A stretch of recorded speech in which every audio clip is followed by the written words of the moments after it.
Welcome back to Key Talk Media. This show's Key Talk. Check it out, man. All right.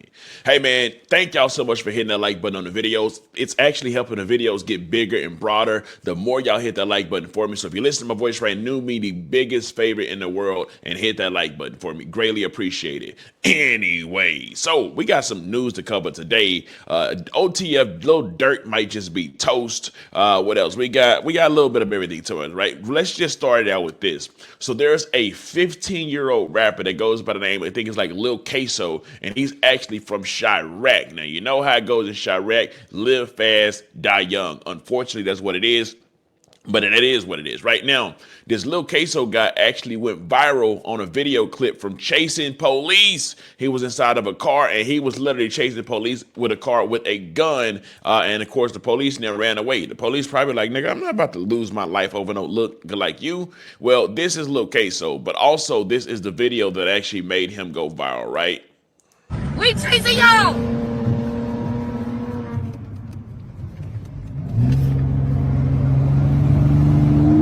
Get on the saddle. You're watching Yes, he's literally chasing the cop right now. Key Talk Media. With the caption on his Instagram, Y12 don't want to chase us no more. We got to chase them in. They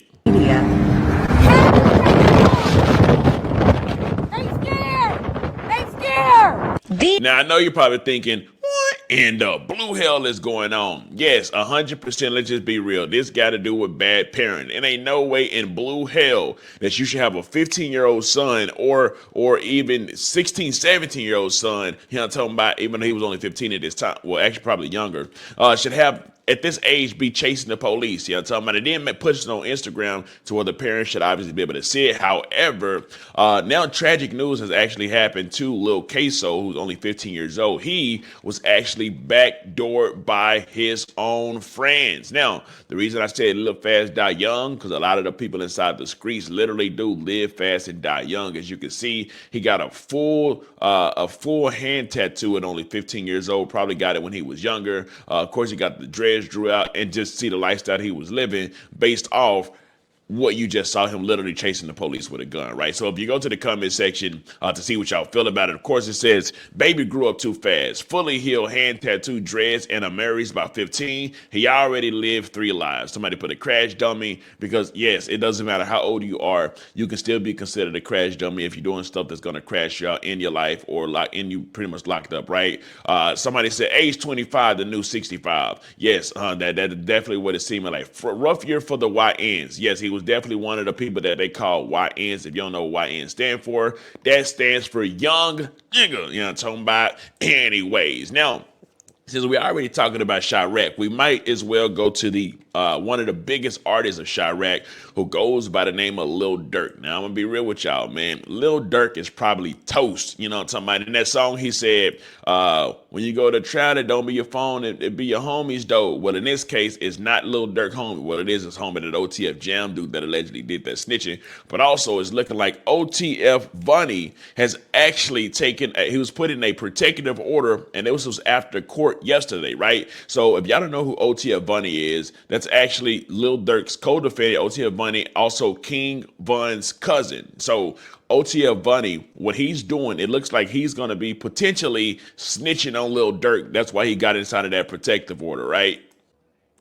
Anyway, so, with that being said, hey, listen, man, let me just be real with y'all. All the people that the gang members idolize, which of course is the mafia, the mob people, all the mob people snitched. You know what I'm talking about? All you got to do is go to Vlad TV, look at his channel, interviewing all the mob people, and they literally tell you, oh yeah, this guy snitched, that guy snitched. So if the gang members are idolizing these people that actually they all snitched, which got the RICO and all that stuff created in order to take them down, if that's the case, then of course the gang members gonna be snitching too. It ain't nothing new about this. You know what I'm talking about? Every gang member side of every group is always gonna be a couple of them that's gonna snitch. And ain't too many of these boys that's just gonna stay silent. Now that's not to say that maybe OTF Vonnie won't have a change of heart, but right now, it's just not looking good for Lil Durk for sure. He's looking like it's toast for him.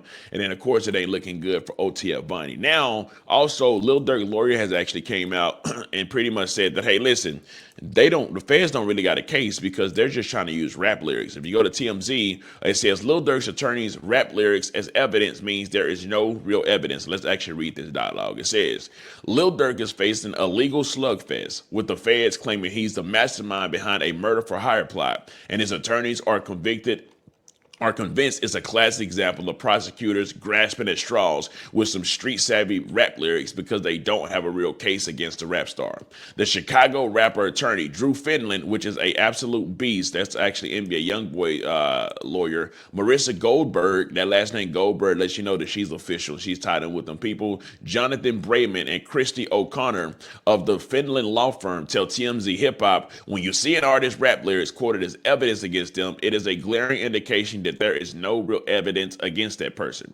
According to the feds, Durk detailed the steps that led up to the August 22 murder of his rival Quando Rondo's cousin, Savoy Robinson on Babyface song Wonderful Wayne and Jackie Boy.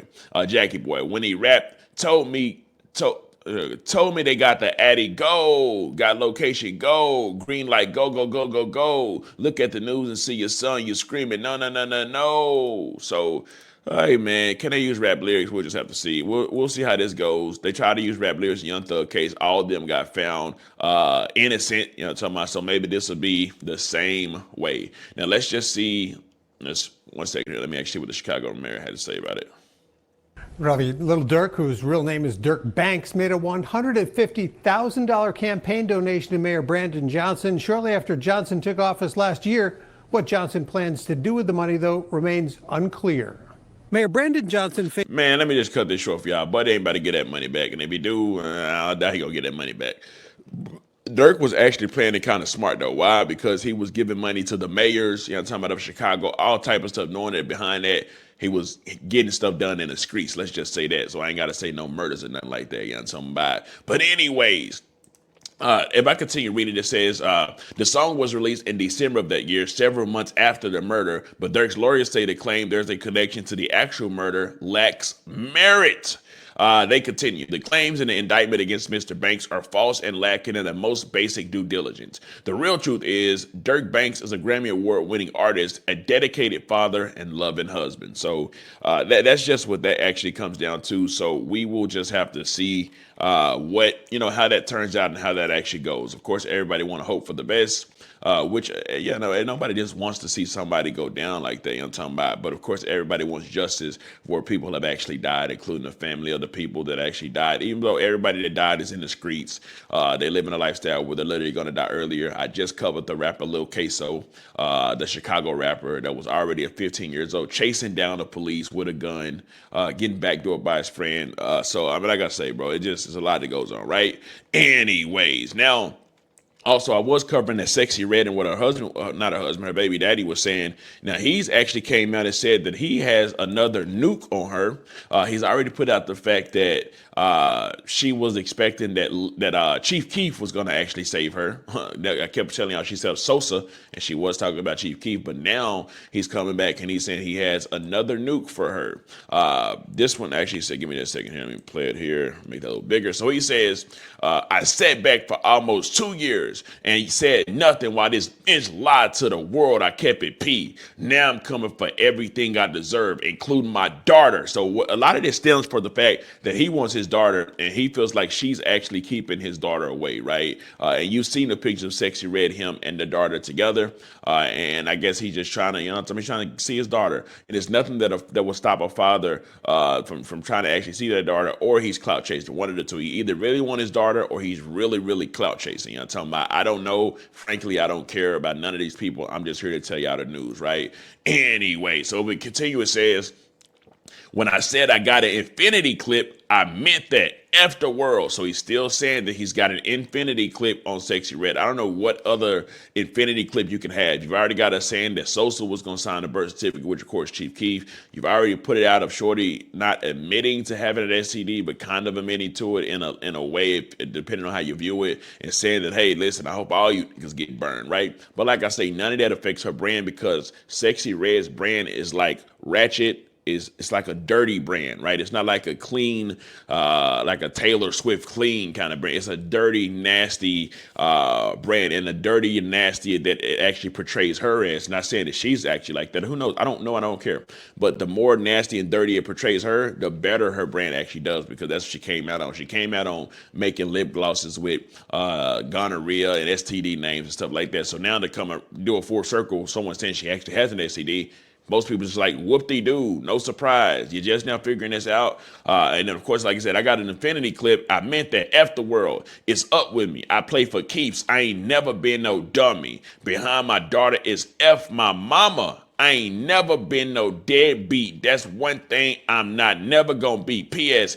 F my baby mama. So, it looks like it's up with Buddy. You know what I'm talking about? And he will be on doing a lot of interviews. And like I said, I guess further explaining his story, which will cause her to have to further explain her story, because I'm sure Buddy going to be saying a whole lot of crap. And like I say, I don't know what infinity clip he said he got, but I guess we'll have to see and stay tuned to see the infinity clip that Buddy's actually saying that he got. Also, last but not least, I asked y'all, did Young Thug make a good decision by choosing to take the plea deal, get 15 years, knowing all of his co-defendants are now getting all the charges dropped? Well, it looks like Young Thug himself seems to be disappointed in his own decision to actually take the plea deal, according to his lawyer. I'm going to play a clip of the lawyer pretty much saying that, hey, man, well, he's out. That's good. But he did give me a call. And on that call, you know, he was a little like, dang, you know, maybe I should have just waited it out, held it out. I'm going to play that clip for y'all. Give me one sec. Also, this is not my clip. I am literally just doing a reactionary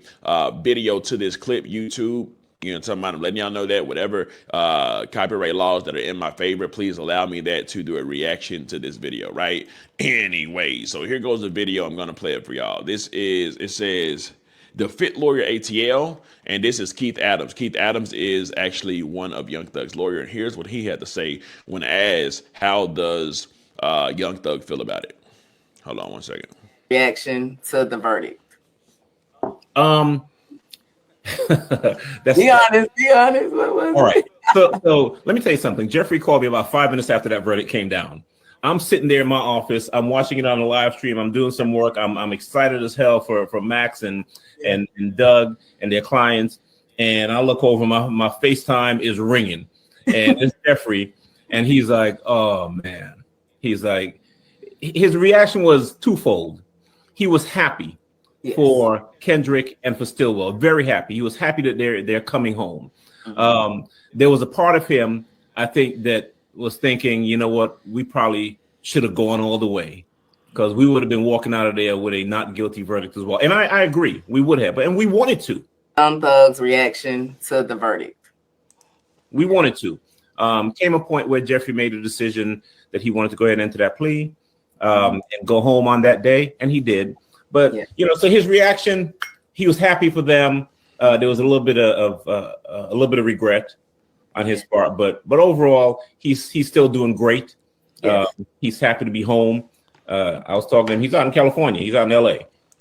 Anyway, so like the lawyer said, of course, Young Thug is happy to be home, but at the same time, but it's like, God dang, which means he got a little regret. You know, somebody should have just held it down, stayed there, and seen him arrive as scientists after pretty much the trial was over, because he probably would have got all them charges dropped, being held innocent. And then also, you know, talking about I had no 15 years of probation. Having 15 years of probation is a pain in the you know what. You know, talking about. Anyway, so that's just all for this video for today. Like I said, I do appreciate y'all greatly. Key Talk Gang, Key Talk Society, Key Talk Mafia. Y'all are literally the greatest crew in the whole world, and I look forward every day to make these videos for y'all.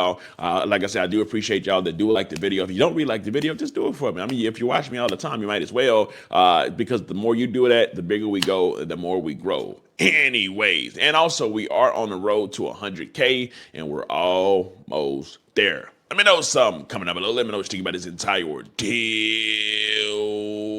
I'm out.